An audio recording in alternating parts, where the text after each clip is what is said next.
Hello everyone, this is your 5 and welcome to Go My Central Toy Review. And today's video is a part 5 video of the Resolute G.I. Joe Battle Set action figure review. And today's action figure review, we're looking at the Heavy Machine Gunner Roadblock. Now the figure and the rest of the stuff has been removed out from packaging, so let's take a look at the file card. Roadblock here comes with a nice little file card, and the top section there stated as Heavy Machine Gunner codename Roadblock. Here you got a smaller image of the Resolute Roadblock artwork, and this artwork is way more better drawn and painted compared to the rest of the figures that are already reviewed. Top section here stated file name Hinton Marvin F. Primary military specialty infantry heavy weapons. Secondary military specialty, which I can't believe they actually put this, Coke. Birthplace Biloxi, Mississippi, grade E4. Now this entire write-up is quite interesting. He's a gourmet cook who can wield his hand-ground carbon steel cook's knife and his M2.50 caliber quote and unquote Mar-Deuce Browning heavy machine gun with equal skill. He wanted to be a chef and attend the, I think this is how you pronounce it, Escoffier school in France when a recruiter signed him up with the promise that the army would train him to be a cook. I guess that's the fastest way to become a chef or gourmet chef. He later joined the G.I. Joe team where on any given day he can whip up hot cuisine for the team and mince anything in his path with a barrage of gunfire.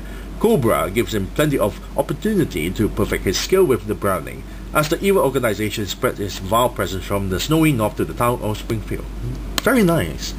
And he quote, "If you can't take Cobra by surprise, then it's better just to walk right in and say hello with a big old round of weapons fire." Typical Roadblock. And at the back there is all black. Now the figure comes with a base stand, a typical 25th anniversary style of a G.I. Joe base stand with a nice little G.I. Joe logo on the top with two pegs for the figure to stand on. And the nameplate is stated as Roadblock. Now at the back here is stated 2007 Hasbro made in China. Now Roadblock comes with some new accessories, and one or two of them are really questionable. We have a pickaxe for Roadblock. Yes, a pickaxe, and I don't recall him using a pickaxe in the Resolute animation at all, which is kind of interesting if you think about it. Top section here is already painted, as you can see, it looks metallic. Bottom section of the handle itself is painted in brown, but it's rather shiny, and why would they use this kind of paint job is just beyond me. It's not flat enough for the handle. Roadblock can hold the handle, well, with two hands, either way. And if you don't want him to, well, hold the pickaxe, you can actually store it. Yes, you can store it. There's a pig there. You plug it behind him and there you go. Still, I have no idea why they gave him this. Then we have a rocket. He doesn't even have a missile launcher or anything. He just have a rocket.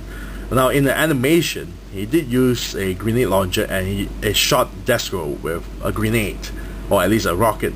But that size of a rocket is, well, you can see the size of this rocket and it's rather big. This is not the same rocket as shown in the animation. Not too sure why he's given in this rocket at all. He doesn't even have any weapons to launch this rocket, but it's a nice little accessory, I guess. Small little paint job there, and there's no way for you to store the rocket on the figure itself. He can hold it on this section here, you can treat it as a handle, but why give him this is just beyond me. Nice accessory though. Here we have a belt feet. It's all painted in black and the ammunition is painted in gold. Very nicely done. And for the Browning itself, to stuff it to the Browning, you have to stuck it in one side. I'm not too sure for the other people who actually have this, because when I try to stuff it on this side it won't go through, but it will go through from this side, which is kind of strange, as you can see here. Now speaking of the Browning itself, the Browning is a new accessory as well, a new weapon, very nice detailed stuff, but the bottom section here is all hollowed out, so I really don't like that. And the green colored parts are not painted at all. It's all pure plastic colors, and it looks kind of, well, it's not very realistic enough. Then again, we have Flynn with a green shotgun, so how realistic can you want it to be? There's a handle on the top, there's a stock at the back, and a gun handle at the bottom with a very tiny trigger, and the whole very long barrel with a targeting sight here, very nicely done. Now there's a big old peg here, so you can peg it at the back of the figure itself if you don't want him to hold the weapon. But however, I have no idea what this does, this small little peg. Otherwise, it's a nice little weapon. Next we have his vest, and this vest is not a new vest. It actually appeared in the my own Rise of Cobra's Night Adder's vest. Is exactly the same design, as you can see here, with a different paint job. Now the entire thing is made of green plastic, of course, as you can see here, but the entire thing is actually painted, which is kind of surprising. As you can see here, you can see a lot of shade going on. It looks really dirty. All the pouches are also painted and shaded. As you can see, all the lines are shown very clearly too. The straps are painted as well in green. It's a darker green compared to this green. Very nicely done. And there's a small little G.I. Joe logo here, red, white and blue. Ammunition is also painted in black and gold. Very nicely done. I really like this. Very nice. And he can actually wear it with no problems. All you have to do is just slip the one hand in, push the head in, and there you go. There's two buttons on the side. You just plug it in and he's done.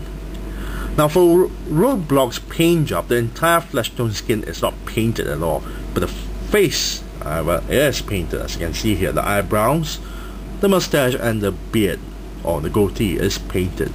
Eyes as well, very nicely done, but the entire body of the skin tone is not painted at all. However, the belt, as you can see, the belt here, so buckle with the G.I. Joe logo, but you're barely able to see anything, especially on the white colored stripe.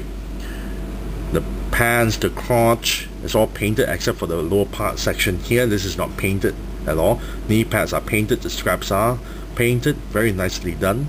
Even the buckle is painted. Now for the boots itself, very nicely done, as you can see.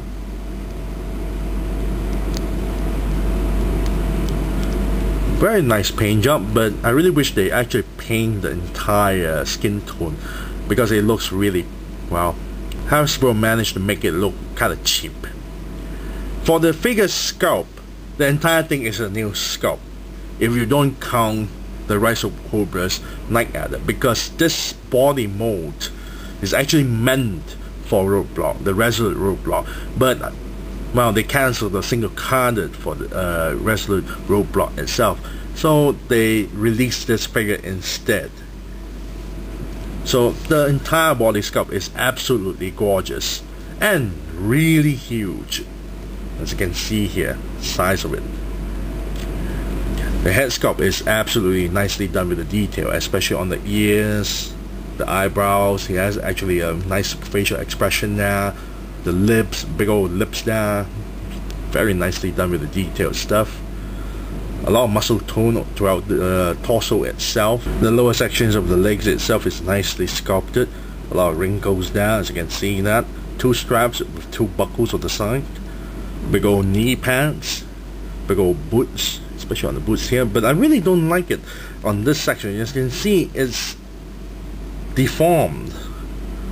One side of the feet here is deformed. A little bit of hot water trick should be able to, well, fix this section. And this figure is rather huge, way bigger compared to, well, the 25th anniversary version of Roadblock, as you can see here. Very huge, really nice. I really love the size of this figure.